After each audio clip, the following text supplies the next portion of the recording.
यो नमः। संस्कृतसम्भाषणाशिबिराय सर्वेषां कृते हार्दं स्वागतम्।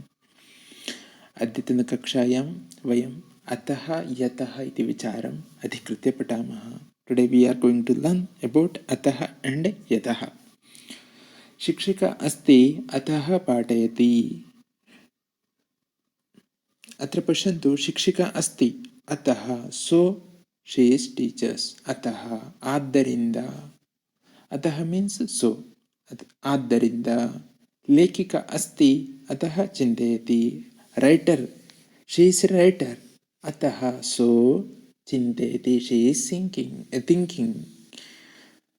वह लेखिका है इसलिए अतः चिन्तयति। इसलिए इस अर्थ में अतः, अतः शब्द हिंदी में भी है, it is in Hindi also. अतः इसलिए सोचती है ऐसा।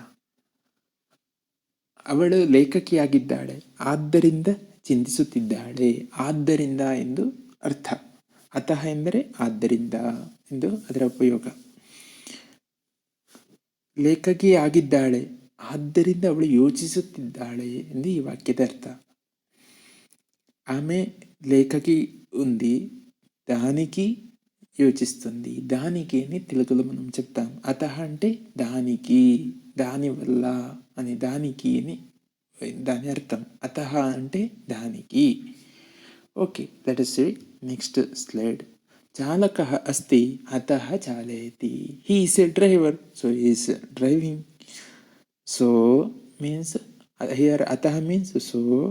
atah चालकः अस्ति अतः चालयति. ಅವನು ಚಾಲಕನಾಗಿದ್ದಾನೆ, ಆದ್ದರಿಂದ ವಾಹನವನ್ನು ನಡೆಸುತ್ತಿದ್ದಾನೆ, ഓടിಸುತ್ತಿದ್ದಾನೆ. അतः ಅಂದರೆ ಆದ್ದರಿಂದ.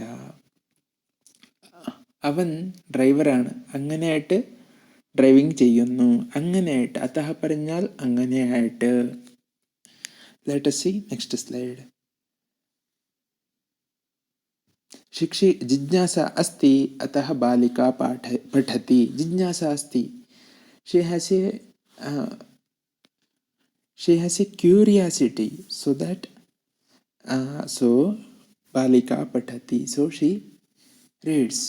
balika patati अतः ಆದ್ದರಿಂದ. so ಅವಳಿಗೆ ಜಿಜ್ಞಾಸೆ ಇದೆ, ಆದ್ದರಿಂದ ಓದುತ್ತಿದ್ದಾಳೆ. ಜಿಜ್ಞಾಸಾ means curiosity. अस्ति, she has a curiosity, so atah means so. balika girl, patati means reading, ಆದ್ದರಿಂದ ಓದುತ್ತಿದ್ದಾಳೆ. पुनः पश्याम अग्रिम स्लैड. धावकः अस्ति अतः धावति. he is a runner, so he is running. हे पश्यन्तु, अत्र धावकः अस्ति अतः धावति. वह धावक दौड़ने के लिए जानता है, इसलिए दौड़ रहा है, तो अतः धावति.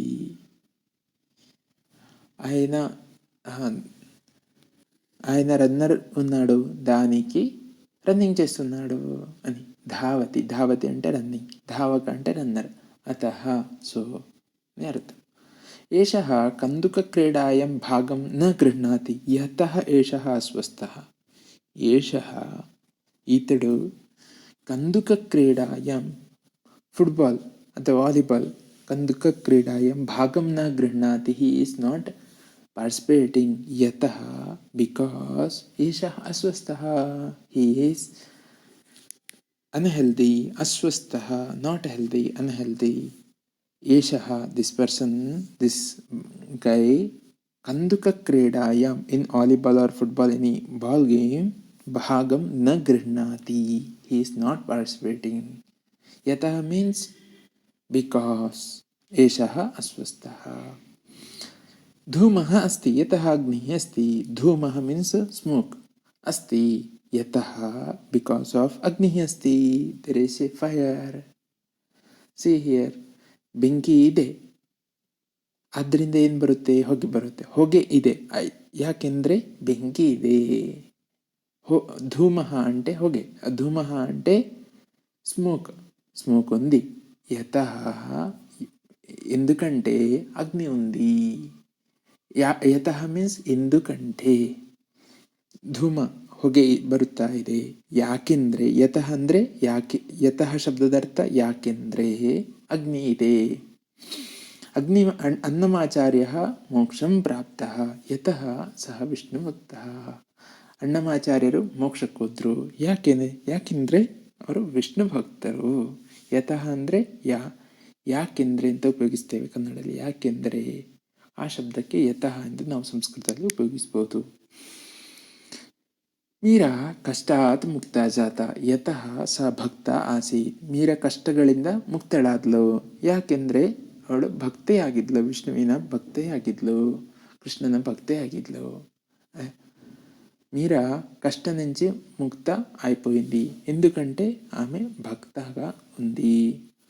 మీరా కష్ట నుంచి ముక్త అయిపోయింది, ముక్తి పొందింది.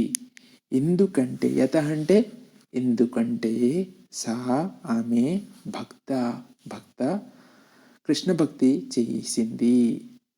Abdul Kalam మహోదయ సఫలతాం ప్రాప్తవంతః. Abdul Kalam మహోదయ सफलताम, he got success, यतः because of परिश्रमं कृतवन्तः, he did hard work.